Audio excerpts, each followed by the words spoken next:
Takla glacé d'une collectif sur les prix de sponsoring chez Nike et Adidas Mike Buviden son rapport anti-jeu.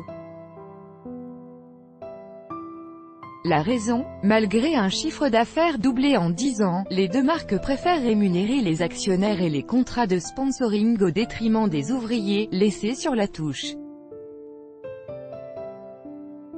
Chez SES actionnaires et ambassadeurs au détriment des SES ouvriers. CCEK Daneones la collectif ethique sur l'étiquette, membre de Clean Clothes Campaign, dans son rapport anti-jeu. En effet, pour l'association, les grands équipementiers sportifs Nike et Adidas, qui au passage sponsorisent plus de la moitié des équipes présentes à la Coupe du Monde en Russie, se partagent près de 60% du marché européen et affichent des performances financières presque indécentes. Le premier enregistre la 5e plus forte progression de Wall Street en 10 ans, devant Google.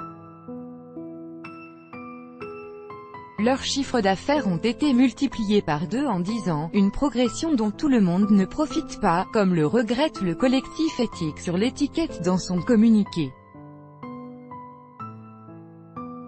Dans leur chaîne de sous-traitance, les ouvriers ES-SIC sont loin de bénéficier de cette santé économique. Ces marques désertent la Chine, où les salaires tutoient désormais des niveaux proches du salaire vital, pour l'Indonésie, le Cambodge ou le Vietnam, où les salaires moyens sont inférieurs de 45% à 65% au salaire vital. Un collectif asiatique d'ONG a défini le salaire vital comme un indicateur qui prend compte des coûts alimentaires et non alimentaires, habillement, loyer, santé, protection sociale, éducation, épargne, de façon à avoir un salaire suffisant pour une famille de 2 adultes et 2 enfants, ce qui relativise légèrement le constat alarmiste du collectif éthique sur l'étiquette. Pour autant, la situation est d'autant plus préoccupante que certaines marques développeraient des usines automatisées qui menacent directement l'emploi.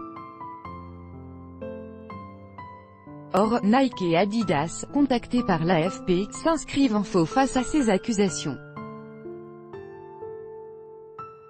Selon Adidas, le respect de conditions de travail justes et sûres et de salaires équitables dans les usines, fait partie intégrante de la politique commerciale de la marque, et fait partie des arrangements contractuels. Avec nos fournisseurs, la marque aux 3 bandes assure également qu'elle exige que les employeurs paient au moins la rémunération prescrite par la loi ou négociée dans le cadre d'un processus de négociation collective. Cependant, les salaires sont déterminés, outre les conditions économiques et le coût de la vie d'un pays, par les lois nationales, le nombre et la disponibilité des travailleurs dans le pays, les qualifications et les compétences du travailleur, la nature du secteur et la compétitivité de l'employeur. Une habile manière de noyer le poisson. Quant à Nike, un porte-parole déclare que « Nous poursuivons nos échanges avec les gouvernements, fabricants, ONG, marques, syndicats et ouvriers pour soutenir un changement structurel de long terme. » Pourtant,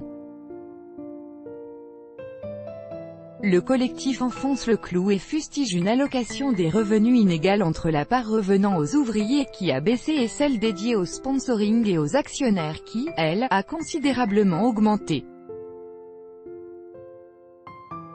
La part revenant aux travailleurs.eus.s.sic, des usines de confection sur le prix d'une basket a baissé de 30% entre 1995 et 2017, sur un maillot Adidas de la Coupe du Monde vendu 90 €. Les travailleurs.eus.s.sic ne touchent que 0,8 €, tandis qu'Adidas empoche 18 € de bénéfices, et d'ajouter, avec le contrat à vie qu'il a signé avec Nike, Cristiano Ronaldo gagne en un jour ce qu'un travailleur gagnant le salaire minimum moyen en Europe réunira en 6 ans. Si Adidas et Nike avaient maintenu les mêmes montants de sponsoring entre 2012 et 2017, 1 million de travailleurs en Asie auraient pu recevoir un salaire vital pendant un an. En 2017, le collectif avait déjà interpellé, sans succès, les équipementiers sportifs sur leur politique salariale. Ce nouvel appel peut-il changer la donne? Rien n'est moins sûr.